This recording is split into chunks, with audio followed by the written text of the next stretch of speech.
Венера се разбужда рано сутрин, първа, още сутрените лъчи, и излиза на небето, за да поведе деня ни към Слънцето.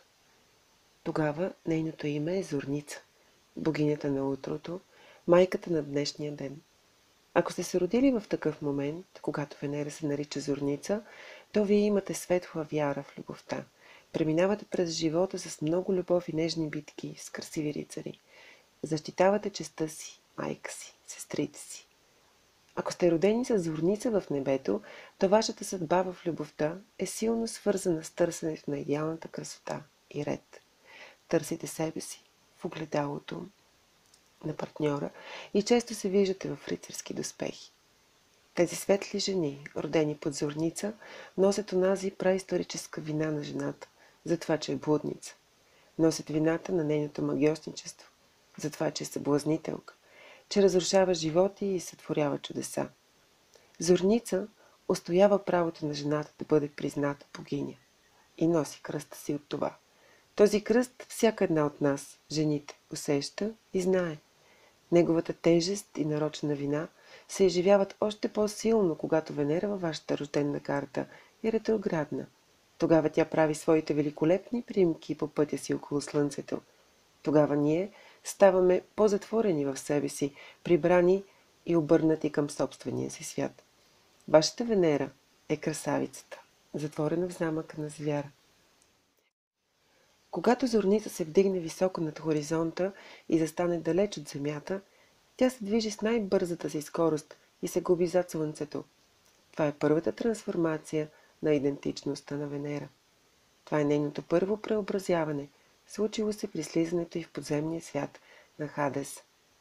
Отвлечена там, против нейната воля, но да бъде кралица. Това слизане в ада е тежко, както е тежко скъсването на пъпната връв, връв към нещо, което ти е давало защита, доверие, спокойствие. В този момент Венера застава в съвпад със Слънцето и може и тогава да сте родени вие. Проверете. Това е така наречения горен съвпад на Венера със Слънцето. Тогава тя е най-бърза, най-отдалечена и много пораснала. Така се получава, че нали е близо до Слънцето, Венера отблизо му нашепва своите желания в ухото.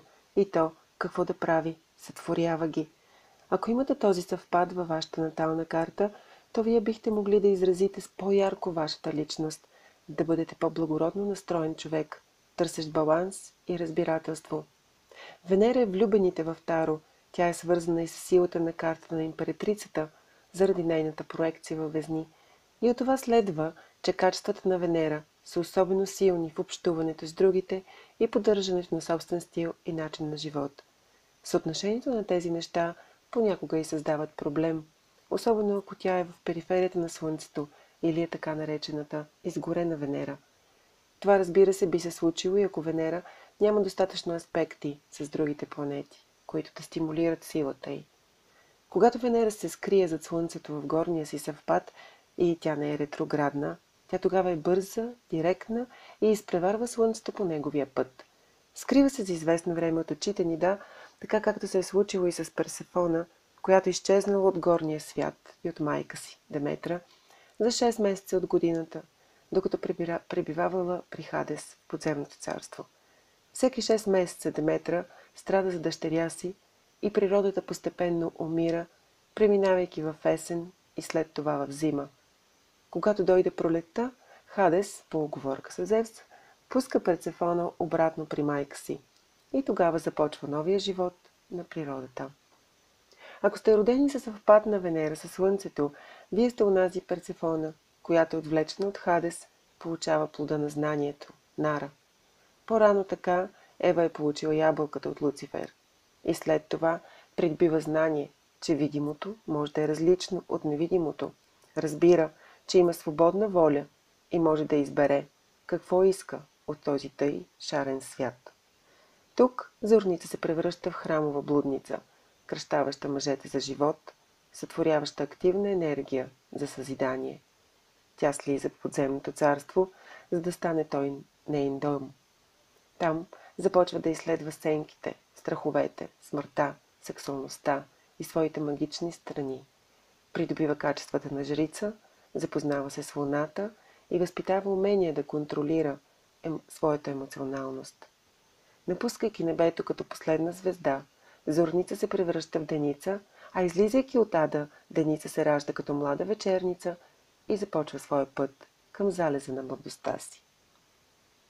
Вечерница е Венера, когато вече е изпреварила Слънцето по неговия път и върви пред него. Минала е много от битието си и знае за любовта. Изживяла е любов като допир, като общуване, като радост от сексуален контакт. Минала през първи ад на болката и вече се наслаждава на любовта Ерос. Отдава се на радостно обожание и любовна мъка, еднакво страстно и дълбоко. Опитва от горчивото любовно биле на ревността и се научава да пуска птиците от клетката на гърдите си.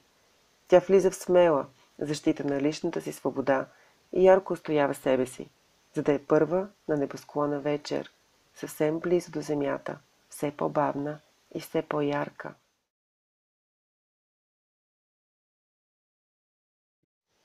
И вечерница забави своето движение, за да изплете поредната красива примка от пътя и по нишките на живота.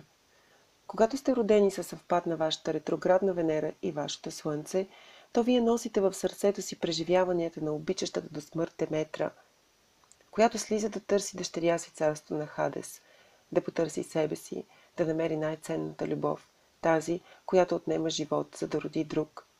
Така завършва един пълен цикъл на Венера, която била млада зорница и чиста девойка, майка и дъщеря, красавицата на звяра, спасявана от рицари и желана от крале. Това е пътя на Венера, по който тя е била и блудница, и жрица, амазонка и магиосница. Венера е палитра от всички цветове на любовта, от бялото и обратно черното. През периода 4 март 15 април Венера е вечерница на гости при Хадес, за да изпита за пореден път своите качества на девица, блудница и жрица. Ще преминем през период на вътрешни пътешествия, изследвания, колебания и въпроси, кои от всичките тези превъплъщения на жената съм. Оставете Венера спокойно да премине по всички пътеки във вашето съзнание, скрити от слънчевите лъчи, невидими за ума. Оставете я да се разходи по лунните ви поляни. Чувайте стъпките й, слушайте думите й. Ще бъде един важен период за отношенията ви с другите и важен период за вас самите. Ще успеете ли да устоите на вашите морални ценности? Или пък защо да не ги промените? Кое е правилно, кое е редно и кое е грешно по пътя на вашата любов? Венера, планетата на любовта, която изпитваме към себе си, минава на проверка. Отворете врати и я почитайте. Поканете я с думите. Венера, богиня на любовта. Афродита, повелителка на красотата. Ти, дъщеря на небето. Моля, пазете любовта в мен и я водете към нови изживявания и граници. Дарете ме с вашите дарове на любов, красота и смелост, за да намеря най-ценното за мен, да определя света си и да намеря себе си. Амин.